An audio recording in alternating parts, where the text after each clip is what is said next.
係啦，咁牙齒咧，即係除咗刷牙之外咧，就呢個就交俾牙醫啦。咁但係從營養師嘅角度嚟講，我哋都可以揾一啲咧，就係對我哋牙齒好嘅食物嘅。係啊，係咪有啲食物真係可以令到個牙齒美白嘅咧？係咯，係㗎，可以㗎，真㗎，唔係嘛？係啊，真㗎，係啊。幾好喎！咁不如咁啦，我哋先講對牙齒唔好嘅嘢先啦。係啦，糖一定係唔好啦，係嘛？冇錯啦，呢個係 number one 嘅殺手嚟嘅。係咁朱古力同糖一個殺傷力對牙齒邊個大啲啊？咁其實嗱，大家都係因為個糖分都高嘅，咁所以都係即係其實都唔係咁好啦。咁係同埋朱古力嘅話，即係始終都係有陣時，我哋講啲食物嘅顏色性嘅咧，都係長遠會影響到牙齒嘅顏色嘅。即係話飲茶飲咖啡多啊，都會有茶漬啊咁樣樣。係啦，咁其實朱古力嘅話食得多，其實都係相對都會令到啲牙會有翻少少色感啦，但係即係又唔會話變咗棚朱古力牙咁嘅。飲水應該冇咗啦，係嘛？朱古力牙都幾食，一笑嘅時候係。好啦，咁啊，你頭先提及到即係譬如糖同朱古力先啦，咁仲有啲咩係唔好嘅咧？對於呢一個牙齒，過分硬嘅嘢食啦，亦都會傷害咗嗰個嘅牙齒啦。咁同埋一啲即係譬如講緊話我哋飲嘅可樂。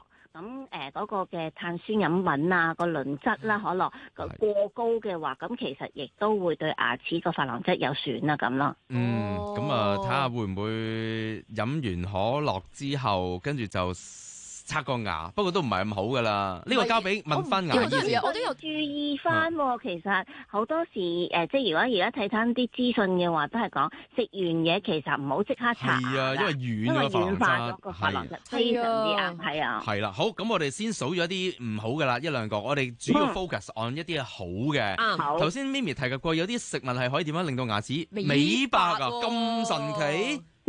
係啦，請講。嗱，不如我哋講咗最一樣嘢最緊要先啦。首先我哋都要令到口腔好嘅，咁就我哋要飲多啲水，令到口腔要滋潤先，咁就少啲細菌滋生啊，少啲牙菌膜，因為少啲牙菌膜，啲牙齒都係靚啲嘅。知道。係啦，咁啊，另外嘅話，咁其實都會去睇啦。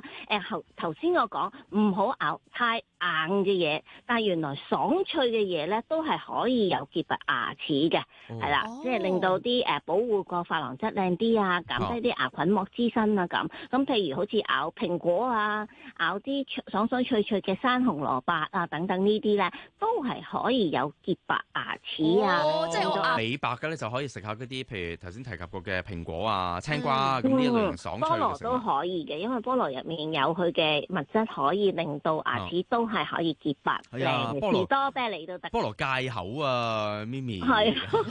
咁有冇啲食物其實係幫助我哋嘅琺瑯質再更加鞏固定係點樣㗎？嗱，咁其實個問題就係我哋即係啲牙齒咧形成咗嘅話，成長即係成熟後嘅話，啲牙齒嘅琺瑯質咧已經差唔多已經喺晒度噶啦，只有減低佢損耗嘅啫，係啦，因為即係話講點解上咗年紀啲牙齒會比較黃啲啊？咁其實就係個琺瑯質一路路嘅即係減少，咁就令咗下層嗰啲黃色就開始會見到，咁就偏黃咗啦咁所以我哋都係即係要去注意翻，即係頭先可能提及到都話，食完嘢係咪要刷牙咧？原來係咁樣會減低。即係耗損咗琺瑯質嘅，咁我哋要注意啦。咁仲有另外嘅食物就係啲原來飲奶啦、食芝士啦，同埋飲脫脂奶嘅話，都係咧當中可以令到啲琺瑯質啊健康啲啦，減低個酸鹼度去保護佢咯。咁點解咧？就因為有啲酪蛋白啊，同埋有個磷酸鹽，咁呢兩個嘅物質都係可以對口腔嚟講咧保持健康、琺瑯質健康同埋預防蛀牙㗎。係，如果我仲有30秒啦，咁如果我對於譬如奶類有敏感嘅，有啲咩可以 replace 咗佢哋咧？